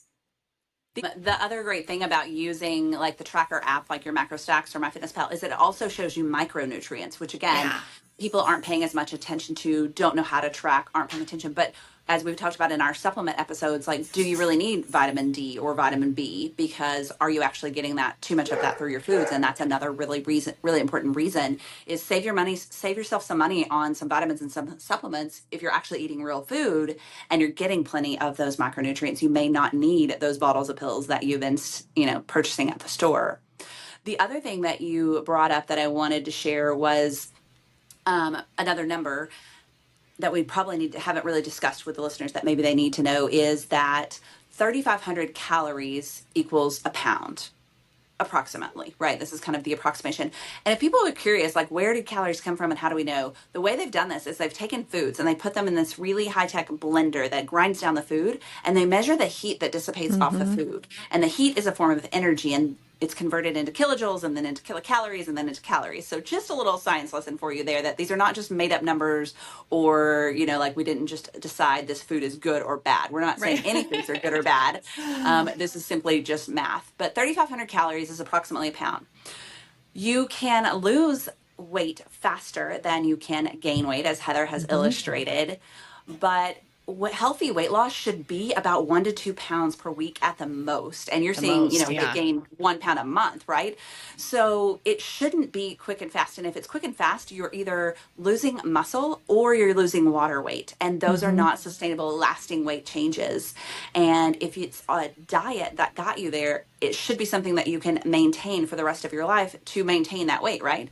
So if you can't maintain that diet that you're on, then you're still just wasting more time and putting more effort and money into something that isn't going to provide you the sustainable long-term results that you're looking for. So investing a little bit of time and effort now into doing these simple math equations that we've talked about, and paying attention and tracking what you're doing now is going to pay off forever. You're not going to have to track forever. That's the other Yeah. thing that I think people don't understand is that you don't need to track forever. Once you start to learn what a serving looks like, you can eyeball it pretty close. And unless Yep. you're needing to really dial in for a specific event or time or place, then you can approximate an eyeball pretty good. And your hand is actually a great serving Yeah. size guide, right? Like palm of your hand is a serving of meat. A fist is about a serving of vegetables, fruits, and carbs. And your thumb is about the size of a serving of fats. So pretty easy way to look at your serving sizes and figure out where you are. Again, if you are like Heather and I talked about, those people that don't want to track, they don't want to use an app, they don't want to weigh anything, just kind of eyeball it based on what you are, or use the plated method like I showed you earlier. Or actually, one of the things that I did one time that was super helpful and so genius that I'm mad that I did not invent this was these color coded food containers. And Oh so yeah. it wasn't The weighing, but it was beach measuring. They were body. essentially, yeah. So they're Mm-hmm. essentially measuring cups. And even though Beachbody is gimmicky, right? I thought that this food thing was so genius because it That's a was like, great okay, idea. Yeah. I need 4 reds today. I don't have to count anything. I don't have to write anything down. I don't have to weigh anything. I just put it in the cup and then dump it on my plate. And I am good to go. I need 4 greens today. Here we go. I need 2 yellows today. Here we go. Do I want to trade my glass of wine for a yellow? Yes, I do, please. Thank you very much. And so it just made it so like nutrition for dummies for me that I was like, this is genius. And I'm real mad that I didn't come up with this and I can't market it myself. My mom and sister did Beachbody. My sister was a Beachbody coach for a long time, and I have to admit, I hated the container thing. It just was not for me. Like, I don't know what it was about, because I agree with you. I think it simplifies the process, and for most people, that's what they need. There's like, tell me, just put this in this thing. Great, cool, next. And there was something about it for me that I was like, I don't get it. How much? What am I eating? Like, how many of these do I need? And I struggle with the zone diet too. So, and CrossFit, like original methodology, is they use the Sears zone diet, and it's really similar to the Beachbody thing. It's they run it in blocks, so one block of carbs, one block of protein, one block of fat, and it's 12, 9, sorry, 9, 7, and oh my god, I'm gonna get tested on this. I should know this. 3, there it is, 3 for fat. And then you do this math equation and you figure out how many your blocks are. Da, da, da. But I just, again, zone diet too. For me, I was like, huh? What am I eating? Like, I don't understand how much of a block in the things of the protein. And so for some people, it's great. It's super simple. It's easy. For me, it was not. I do something slightly different in the Palm method because I use the Palm method a lot for pretty much all of my clients. Like, I immediately send them something that's like, hey, here's this chart of how to use your hand to measure meals. The only thing that I do differently is my carbs are cupped. So veggies is a fist, and then like I let them cup their hands like this, and that's their carbs. But otherwise, yeah, everything. And I find that that's also, again, just something that feedback from my clients, like, oh my god, that was so easy, thank you. Like, light bulb information. Like, who knew Yeah. my hand could be so useful? So I think And that that's plays something into, we can put up on yeah. like our social media for you guys, is like, how do you use the palm method? Like, how do I use my hand to go out to dinner and make sure that I'm not overeating on my fats? It's like, well, if the fat fits on your whole hand, then you're probably overeating your fats. Well, and I think that demonstrates why it's so important to understand your psychology of nutrition and your mindset, and why we need to get into not only just the science of it, but the soul of it, Mm-hmm. because how you approach it and what makes sense to you is very unique. And that, Yeah. again, will, play into your adherence to it. And then don't you do something really cool for your own personal tracking? Don't you preload everything? Yeah, so in my macro stacks, I go in and I put everything in the day, like the next day. But again, it's for me, it's easy because I eat the same thing every single day. Now, if I am gonna go, like we talked about alcohol, like if I know that I'm gonna go and have a glass of wine tomorrow night, which I will put that in first. So I know that tonight I'm gonna put in tomorrow's macros. I'm going to put in my glass of wine first, and then I'll adjust all of my other things, as needed. So I'll put everything in, I'll copy paste, and then it'll be like, oh, you're over however many on your carbs. I'm like, all right, so tomorrow I'm just going to remove a little bit of the rice from lunch or something. Mhm. Um, yeah. And that's also something I encourage people to do. It's like, plan ahead, like put it in before so that you're not guessing throughout the day, because guessing throughout the day leaves you at the end of the night going, I still have 25 grams of protein, but I have 0 fat left and 5 carbs. Like, what do you do? Like Yeah. that's a hard place to be because it's really hard to get protein in without getting fat in, and that's the other thing to be mindful of. Your proteins have fats, which we won't dig into that just yet. That's later down the road. For now, just keep it separate. But if you are tracking your macros, you will see that your proteins are going to affect your fats as well. Yeah. So those people that say that they don't have enough time to track their food and they don't want to sit down and have to do it every single time that they eat, I think what Heather does is so smart to pre-plan what you're going to eat tomorrow. And at the end of the day, if you need to make some adjustments, you can, but then you're just sitting down doing it one time. And once you've entered a food into those databases, it remembers it for you. So you can upload them again really easily. So if you're eating variations of the same things or have a pretty frequent meal that you repeat, it makes it so easy to track. Like my rice bowl, I built it one time and then I didn't have to build it again, right? Because if I eat the turkey rice bowl, then I just hit turkey rice bowl. And if I eat the chicken rice bowl, I hit chicken rice bowl, so I don't have to rebuild it with every single ingredient that I put in it. And it's really simplifies it so that I want to remind people it's not as complicated as we think in our minds that it's going to be. And it's not as time consuming or overwhelming as we think it is going to be. And I think that's important to remember too, that when you start doing this work, again, I think that's why most of my clients, not most, all of my clients, we start with habits, because that's all this is. It's just another habit you have to build. And so it's not like I'm a huge non-believer unless you have experience with this. If you start working with a coach and they say, hey, tomorrow you need to be at these exact calories and you need to start tracking all of it right away, go. That's a red flag. Because if you don't have experience in this and you have no idea what this world is like, you have to start slowly building the habit. So habit one might be like, hey, just try to remember to open the app this week. Like, if you're really busy and your life's crazy and you've got 18 kids and you work a full-time job and you're like, I'm also going to now try to figure out my nutrition. I might just be like, first of all, just eat. Just make sure you eat at all this week would be great. And then we just kind of build. So it might be step one, just open the app. Step two, hey, if you remember, log something. Cool. Next week, log 2 things, and like people listening might be like, wow, that's so simple and silly and dumb. But truth is, there are a lot of people that can't even do that. And so the simpler the step is, the more likely you are to be successful. And the more often you're successful, the more likely you are to stick to the new habit. And so if you're coming right out of the gate and you're failing because the thing that I asked you to do is too complicated, too hard, too overwhelming, guess what? You're going to quit. So yes, I want you to start with the simple. I want you to just drink a glass of water tomorrow. Awesome. High five, gold star. Good job.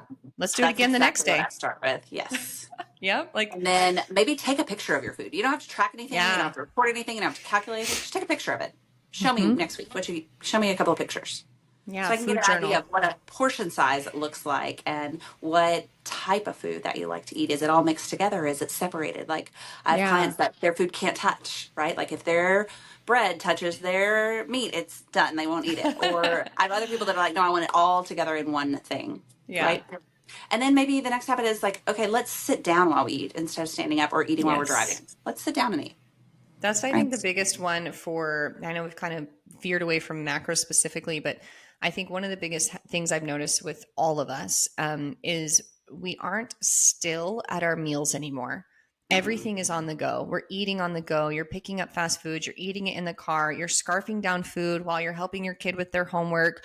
You're watching TV while you eat. You're scrolling through your phone while you eat. Like everything that we do is distracted eating. And that's one of the biggest reasons why we overeat is because we're distracted. So I love that because I do the same thing with my people. I'm like, just one day this week, I would like you to sit in silence and eat your meal.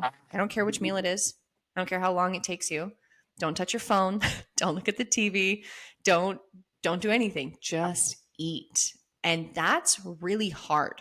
Like that's a challenge I want to give to all of our listeners right now. Try that this week. Give me one meal this week where you don't do anything else. You're not going to watch TV. You're not going to be on your cell phone.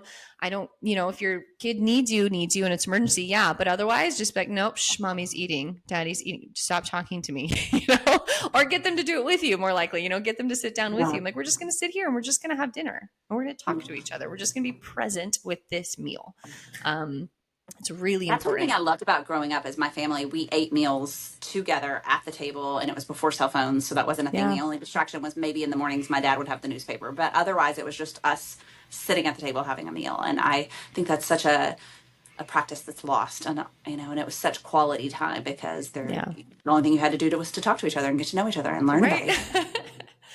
Yeah, and like you said, like it's the science and the soul, right? Like that's the soul of it. It's like meals are supposed to bring people together. Food is supposed to be this good positive thing. And ideally, like given the circumstances, if we have the opportunity, it should be a bonding thing. It should be this thing that unites us and creates opportunity for relationship building. And you always hear those stories of people that are like, my grandma, used to cook this thing, and it was always like we always ate there, and it was this wonderful family memory, and like the food was the center point. But when you, Mm-hmm. and this is another like my hippie woo woo self, but if you eat in a state of feeling positive, your body has a positive reaction to the food.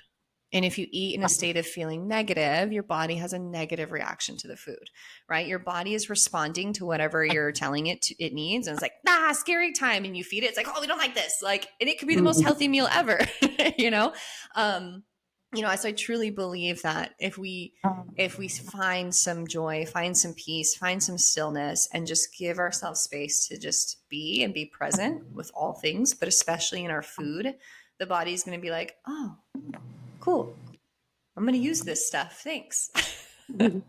I love that. Do you remember when Marie Kondo came out? She was the girl that was like, go Yeah. through your house, and if it doesn't bring you joy, get rid of it. Yes. And I was like, I think we should do a nutrition version of Marie Kondo, and you should hold a food and decide if Ooh. it's going to make you both happy and healthy, then yes, you should consume it. And if it's not going to make you happy and healthy, then you should get rid of it. Like, I love that. Can we trademark that right now? It's ours. yeah. Joy Oh, food.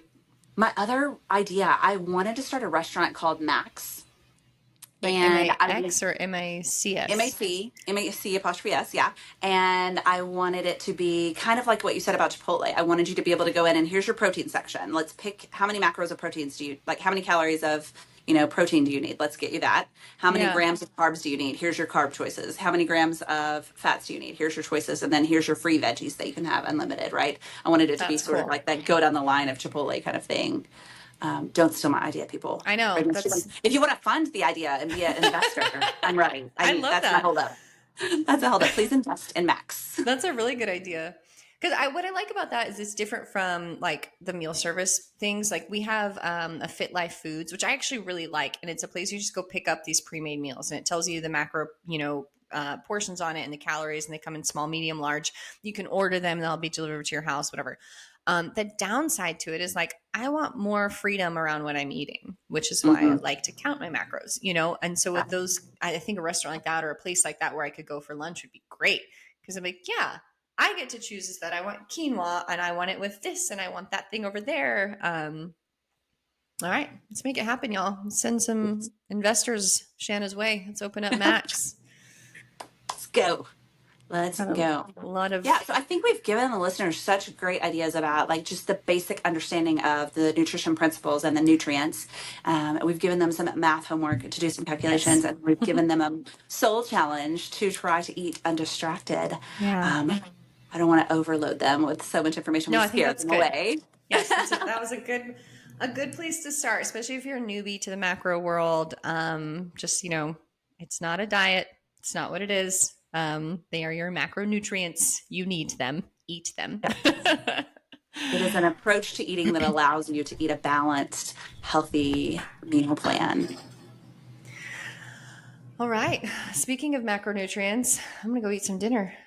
I know. I've had to It's eat dinner out time. like 4 of the last 5 meals. I've Oh got to my go gosh. eat out again tonight. And I just told you I don't like to eat out. So it's stressing me out. I'm I know. like, It's like, wait, we just had this whole conversation where you hate that. I know I'm kind of being forced to. So trying to adapt and go along. Okay. Well, make sure you plate all of your foods to use your palm method. Yes. Luckily, it's all with family. So I'm getting good quality family time. So Oh, good. That's awesome. See, making yeah. joy around your food. I like Yes. it. What are you eating next? I think we've got tilapia. So tilapia tonight and rice and veggies. Woo. That's Yep. it. Super Pretty standard. exciting. Yep. We eat the same stuff every night. I switched the protein around. The protein, we had steak last night, so fish tonight, so a little bit lighter on the fat, and then I'll go back to chicken. And yeah, that's what Ryan hates this. He hates this so much. My meal plan.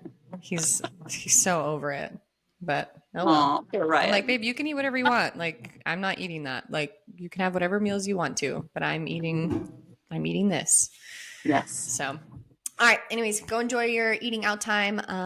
And y'all, if you have questions about macros, feel free to hit us up. If you have questions about coaching, please reach out to us. We are both nutrition coaches, and happy to help you and answer questions and work with you if it's the right fit.